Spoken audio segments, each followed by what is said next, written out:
September 29th, 1982 was a special day for Adam Janis. The 27-year-old postal worker was celebrating a big occasion with his wife, Teresa. So after Adam picked up their 4-year-old daughter from preschool, he stopped at the store to pick up a bouquet of lilies and a couple steaks. Unfortunately, he was also feeling under the weather, so he grabbed a bottle of Tylenol too. Adam then drove back to the family's house in Arlington Heights, a suburb on the edges of Chicago. It was a modest home, but for the Janises, who were both Polish immigrants, this house symbolized the American dream.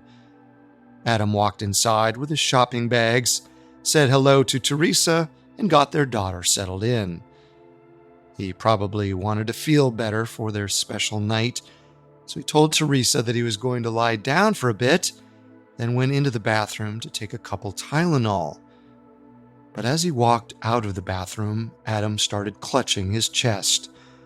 Teresa knew something was wrong and called for help. EMTs quickly arrived and determined that Adam was having a heart attack. It made no sense. Adam was young and healthy and had no history of heart issues, but this wasn't the time for questions. Once Adam had been transported to the hospital, Teresa called Adam's brother Joe and told him that Adam had a heart attack. Joe rushed to his brother's side. He also called their third brother Stanley. Stanley and his wife Terry dropped everything and joined them at the hospital. The Janis family didn't wait for very long before Dr. Thomas Kim, the hospital's chief of critical care, entered the waiting room. He had terrible news.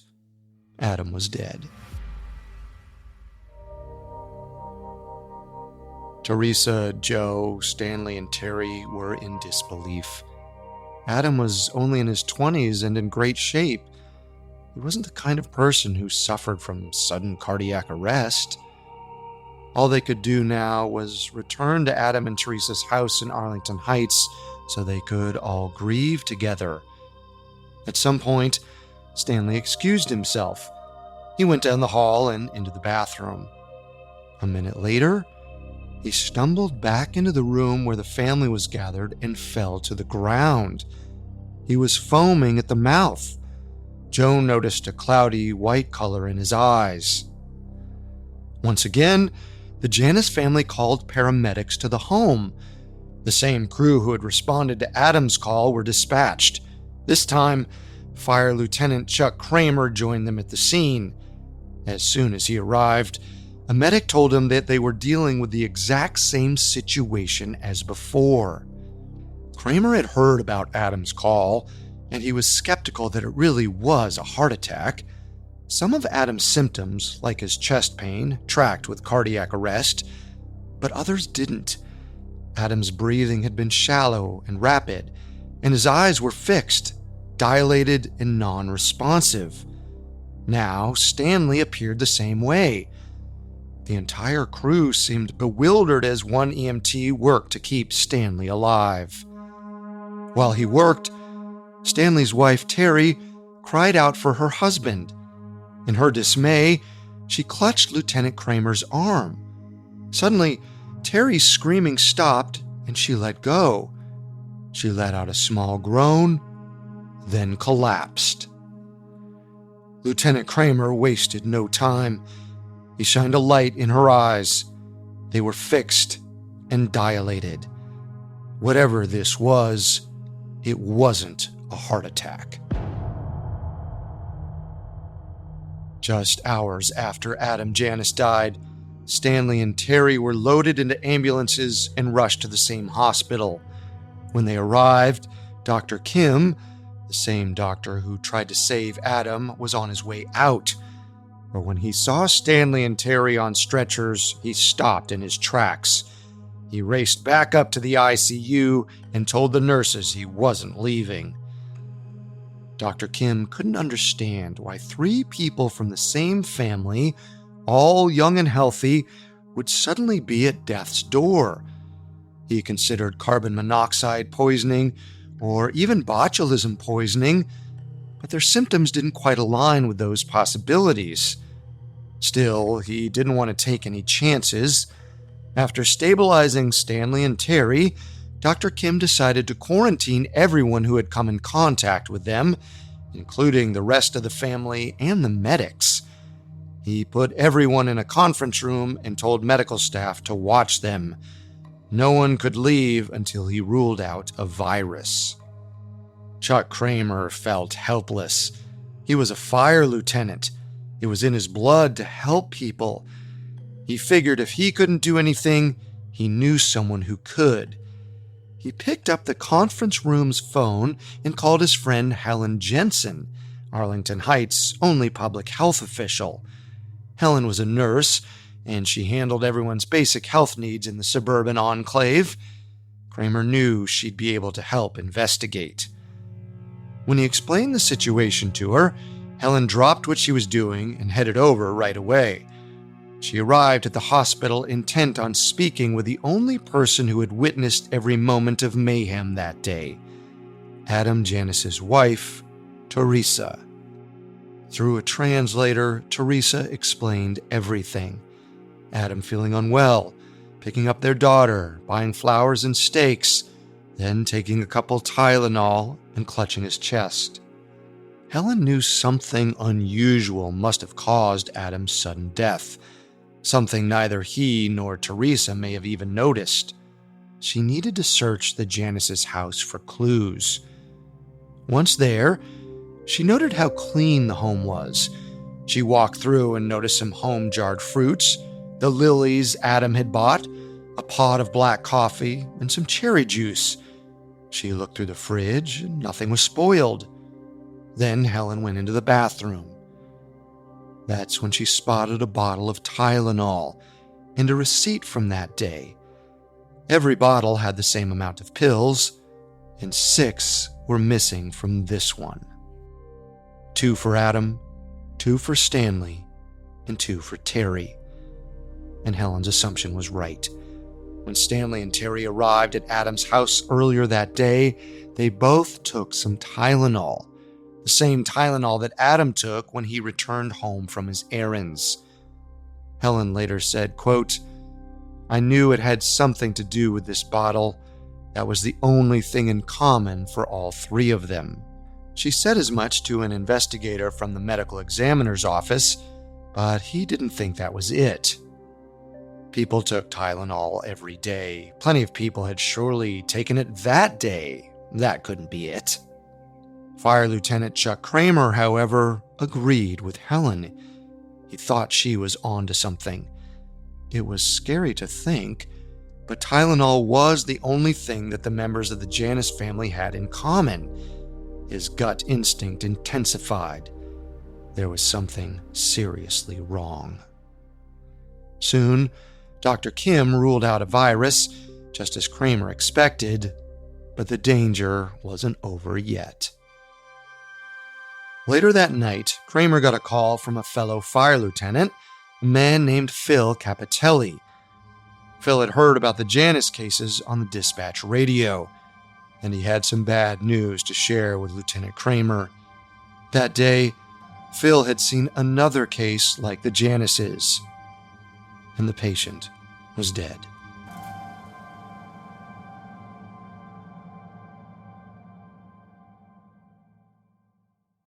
Hey everyone, it's Carter with an exciting update.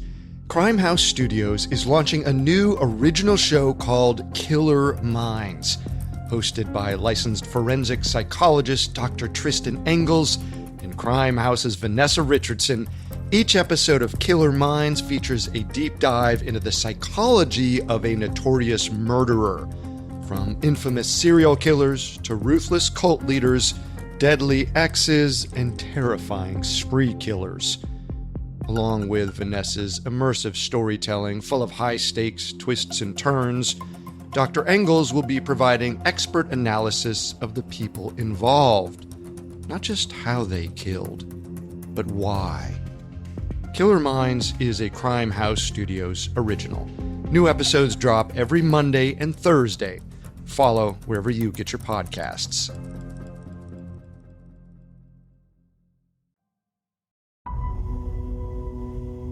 On the night of September 29th, 1982, Arlington County Fire Lieutenant Chuck Kramer spoke with his colleague, Phil Capitelli, about the mysterious deaths in the Janus family. Not only did Phil agree that the deaths were bizarre, he told Chuck he'd seen the same thing that day, less than 10 miles from where the Januses lived, and it had ended just as tragically. That morning, in a neighboring suburb known as Elk Grove, a 12-year-old girl named Mary Kellerman woke up with a sore throat. At some point that morning, Mary went to the bathroom to take some Tylenol to ease the pain.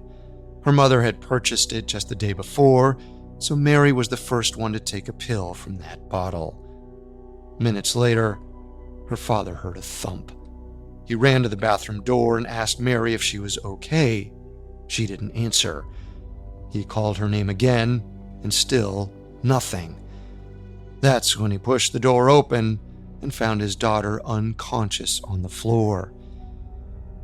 Mary was rushed to the hospital, and shortly after, doctors pronounced her dead. When Chuck Kramer heard this story, he became certain that Tylenol was the cause. But he refused to panic. Instead, he fell back on his training. First, he phoned the medics who responded to Mary Kellerman's call, and they confirmed all the same bizarre symptoms as the Januses. Kramer then called the hospital and told them, quote, "There's something wrong with the Tylenol." Kramer didn't even know yet that there were two more victims. The first was Mary Reiner, a 27-year-old brand new mother. She died shortly after taking some Tylenol for her postpartum recovery. The second victim was 31-year-old Mary McFarland, who took Tylenol for a headache at work. She died shortly after as well. By nighttime on September 29, 1982, Adam Janus, Stanley Janus, Mary Kellerman, Mary Reiner, and Mary McFarland were all dead. Terry was on life support. Joe Janus and his sister were still quarantined at the hospital. It seems they didn't know about the Tylenol connection yet. They were still afraid that whatever had killed their family members would get them next. Joe and his sister were taken to a hospital room for monitoring. They laid in their beds, frozen and afraid, staring at each other but not speaking. Medical staff kept an eye on them throughout the night. In the meantime, Dr. Kim furiously searched for an answer. The Tylenol connection was striking, but the active ingredient in Tylenol was acetaminophen, and the symptoms he was dealing with didn't look like acetaminophen poisoning. He paced in his office and pored through medical books. Nothing provided an explanation. But then a light bulb went off in his head. What if the pills had been tampered with? What if there was something else in them? If that were the case, then the deaths wouldn't stop here. Dr. Kim wasted no time. He took samples of Stanley and Terry's blood and rushed them off to an overnight lab for testing. Meanwhile, the medical examiner's office worked on getting corroborating evidence. They didn't know what the lab results would show, but they probably didn't want to wait and find out. The deputy chief medical examiner for Cook County, Dr. Edmund Donahue, caught wind of the Tylenol theory. Donahue thought of one poison that could kill someone so quickly: cyanide. According to Stacy St. Clair from the Chicago Tribune, cyanide only takes a few minutes to kill someone when ingested. Her colleague, Christy Gutowski, described such a death as, quote, "a life interrupted and stopped." All the victims' deaths fit the profile of cyanide poisoning, and there was a relatively easy way to check that theory. Cyanide has a unique odor. It's often described as bitter almonds. So Donahue instructed one of his investigators to open one of the victim's Tylenol bottles and smell it. Sure enough, the investigator smelled bitter almonds. They rushed the pills to a toxicologist, who found that each tampered capsule contained almost 3 times the amount of potassium cyanide needed to kill someone. Dr. Kim also got his lab results back. The Janice's blood samples contained lethal amounts of cyanide. There was no doubt about it. The victims had been poisoned. It didn't take long for the story to capture national attention. Within hours, the entire country was on high alert. A simple over-the-counter pain medication had resulted in 6 deaths. No one knew how many pills had been poisoned, why it was happening, or who would be next. In drugstores and supermarkets, clerks removed boxes of Tylenol from the shelves. The FDA issued a temporary warning against the use of Tylenol. Chemists tested samples of the drug in their labs. Public health workers went door to door and told people to throw out any Tylenol in their homes, and they plastered flyers with the same warning. Police officers drove through the streets with bullhorns to spread the word. The message to throw out any Tylenol was broadcast on the radio. Johnson & Johnson, the manufacturer of Tylenol, recalled millions of bottles. Not only that, they also tested capsules for potassium cyanide. This process would take a long time, but in the end, the company recalled 31 million bottles and tested more than 10 million capsules. According to the Chicago Tribune, this was the first mass recall in U.S. history. Considering the massive scope, it should come as no surprise that President Ronald Reagan wanted the FBI involved in the case. The Illinois State Police were also assigned to the investigation, and officers from each town where a poisoning occurred joined them. That's how the Tylenol Task Force was formed on September 30th, 1982, just one day after Adam Janice died. A command center was set up in a suburban police station, and almost 100 people attended the first meeting. The task force first had to answer one crucial question: when did the cyanide get into the bottles? This question stoked a lot of fear. The thought of an everyday pain reliever causing people to suddenly die was already anxiety-inducing, and Tylenol was a popular drug, a trusted drug. If the bottles were contaminated during manufacturing or distribution, that would mean the whole country was at risk. So the task force looked at the lot numbers on the 4 bottles known to have caused death so far. This number identifies when a batch of medicine was made and where.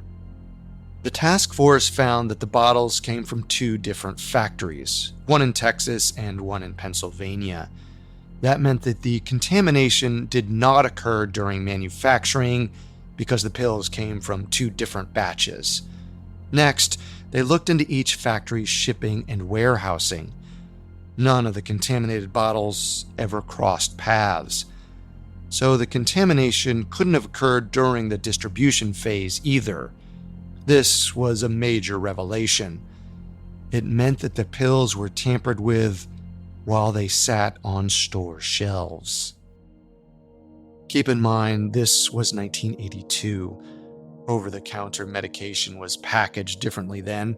Nowadays, a bottle of Tylenol is sold in a box which is glued shut. The cap on the bottle is sealed with plastic wrap. The mouth of the bottle is sealed with foil. A cotton ball is stuffed into the bottle. Back then, there was just the cotton ball in the box.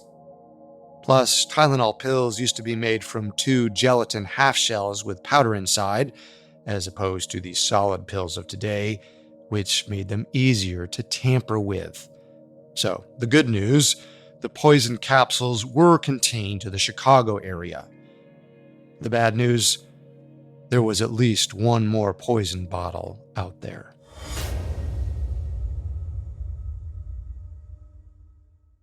Attention all true crime fanatics. Have you ever stopped to wonder just how close you've come to danger without even realizing it?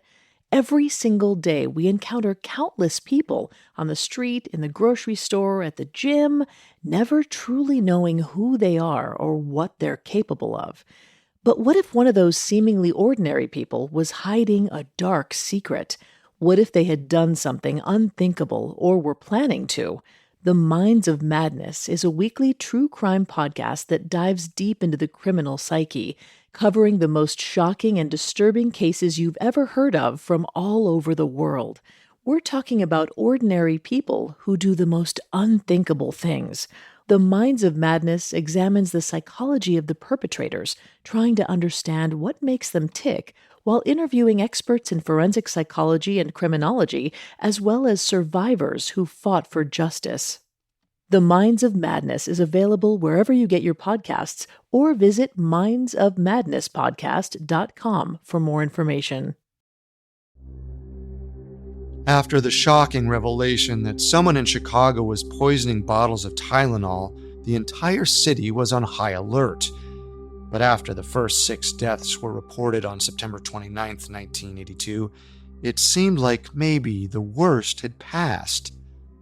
But on October 1st, the investigators on the Tylenol task force learned that the killer had claimed another victim.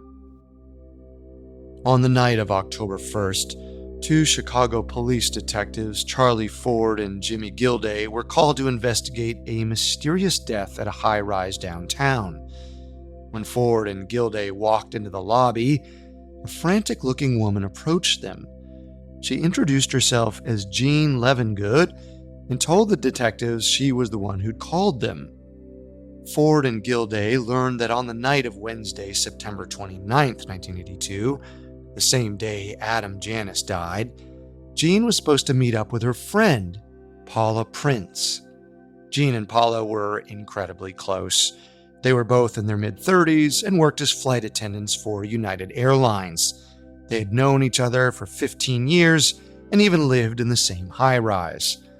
On the night of the 29th, Jean's last flight of the day had just landed at Chicago O'Hare International Airport, and she'd been expecting Paula to be waiting for her at the gate. Most nights after work, the two friends went out for drinks. So it was a surprise when Paula was a no-show at the airport. Instead, Jean found a note Paula had left in her locker that said she'd already landed and asked Jean to call her when she got home. In the note, Paula also said she had exciting news. When Jean got home that night, she'd called Paula right away, but her friend didn't pick up.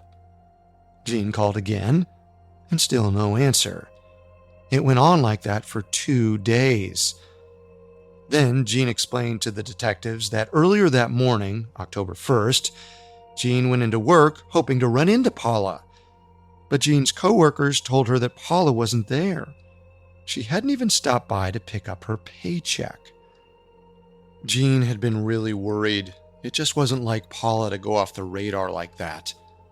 Not only did she and Jean talk almost every day, but she almost never missed work. When Jean got home, she went down to their building's parking garage to look for Paula's car. If it wasn't there, Jean thought that might mean Paula took a spontaneous getaway. But the car was right where Paula had left it. At that point, Jean was in full-on panic mode. She knew something was seriously wrong and she needed help, but she hadn't been ready to call the police yet. Instead, she called Paula's sister Carol and filled her in on everything. That's when Jean learned that Carol also couldn't get in touch with Paula. They were supposed to meet for dinner that night, but Paula wasn't answering her phone. Jean had a spare key to Paula's apartment. She told Carol she wanted to go over there and make sure everything was okay. But Carol told her not to go in by herself. If something terrible had happened, she didn't want Jean to be alone. So she told Jean she'd be there soon and to wait for her. Once they arrived at Paula's apartment, Jean pulled out the key. And when she opened the door and looked inside, her worst fears came true. Because just down the hall, Paula's body lay across the floor. The two women feared their friend and sister had been murdered, and they were afraid the killer was still inside. So they ran down to the lobby, called the police, and waited. A few minutes later, Ford and Gilday arrived. The two detectives were longtime friends turned police partners. They had gone to college together and had worked the same part-time security job at the start of their careers. By the time Paula Prince died in 1982, they were full-fledged detectives in the Chicago PD, used to handling multiple murders a week. After so many years working together, they were completely aligned in how they handled police work. And the moment the detectives stepped foot in Paula's apartment, they noticed it didn't look like a typical crime scene. Gilday described Paula's apartment as looking, quote, neat as a pin. There was no sign of a struggle, but the way her body lay across the floor stuck out to him. Paula was on her back, with her head and shoulders in the hall and her legs on the bathroom tile. It looked like she'd fallen straight backward from the bathroom into the hallway. The detectives carefully moved around the body and entered the bathroom. They noticed cotton balls and cold cream on the counter. It looked like Paula had been removing her makeup when she just fell. Then something else caught their eye. A bottle of Tylenol, the cap still open. The detectives looked at each other. They suspected immediately what they had just become a part of, but they needed to confirm it. Next, Ford and Gilday went into Paula's kitchen, where they discovered an open Tylenol box and a receipt next to it. According to the receipt, on the night of Wednesday, September 29th, Paula Prince went into a Walgreens and paid $2.39 for what she thought was a standard pain reliever. Paula had no idea she was holding her own murder weapon, and that the killer was still at large.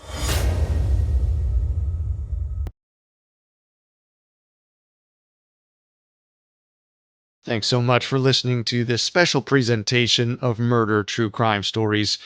To hear the final 2 episodes on the Tylenol murders, just search for Murder True Crime Stories wherever you get your podcasts. Part 2 aired on June 18th, 2024, and Part 3 was on June 25th. Murder True Crime Stories is a Crime House original. Here at Crime House, we want to thank each and every one of you for your support. If you like what you heard today, reach out on social media at Crime House on TikTok and Instagram. Don't forget to rate, review, and follow Murder True Crime Stories wherever you get your podcasts. And to enhance your listening experience, subscribe to Crime House Plus on Apple Podcasts. You'll get every episode of Murder True Crime Stories ad-free, along with early access to each thrilling 2-part series and exciting bonus content. Murder True Crime Stories, a Crime House original show powered by Pave Studios, is executive produced by Max Cutler. This episode of Murder True Crime Stories was sound designed by Ron Shapiro, written by Sarah Batchelor, edited by Alex Benedon, fact-checked by Catherine Barner, and included production assistance from Kristen Acevedo and Sarah Carroll. Murder True Crime Stories is hosted by Carter Roy.